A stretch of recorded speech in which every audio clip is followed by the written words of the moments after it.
আজকে রান্না হচ্ছে ভিন্ডি ভাজা। ভিন্ডিতে এখন ভাজা হচ্ছে। আর সানডে আছে তাই মেনুগুলো একটু কমই থাকে।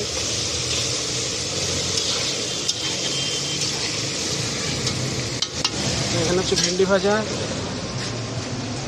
আর এটা হয়ে গেছে আলু সয়াবিন আলু ভাজা। বাকিগুলো আমি দেখাচ্ছি কী কী রান্না হচ্ছে। চিকেন, আর এদিকে রান্না হচ্ছে শাক।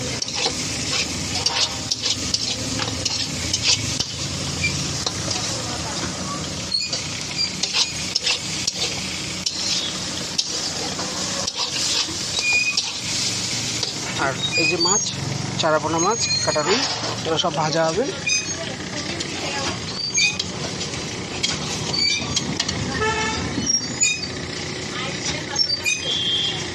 এবারে দেবো লেগ পিস। এই যে লেগ পিস। আর সানডে বলে চিকেনটা কম আছে।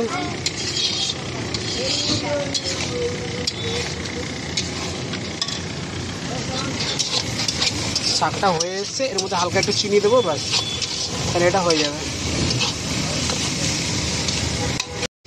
আপাতত এখন রান্না হচ্ছে মাটন।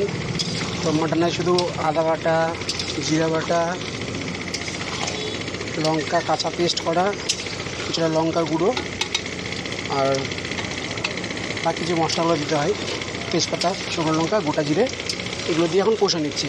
বাট মাংসটা 50% যখন হয়ে যাবে তখন এটাতে আমি আরও পরিমাণ আদা দেবো। যেহেতু 2.5 কিলো মাংস আছে, আমি এখনও 100 মতন আদা দেবো। কারণ খাসির মাংস একটা জিনিস কি, রসুনটা কম দিতে হয়, আদাটা বেশি দিতে হয়। আদার ফ্লেভারটাই মাটনের একটা টেস্ট নিয়ে আসে। এখন মাংসটাকে কষে নিই ভালো করে। এখানে আদা আর টমেটো পেস্ট করা আছে, এটাকে এবার দিয়ে দেবো।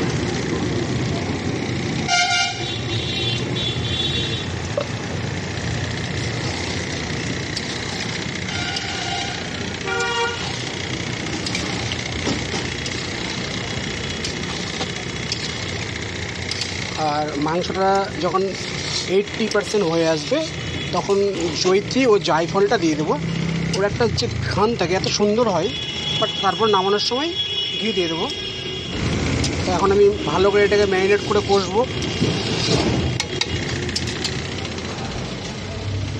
এই হচ্ছে আমার ভেন্ডি ভাজা, লাল শাক, আলু ভাজা তো হয়েছে। এদিকে আলু সয়াবিন, মাছের ঝোল রেডি, চিকেনটাও রেডি, আর এখানে মাছ ভাজা আছে।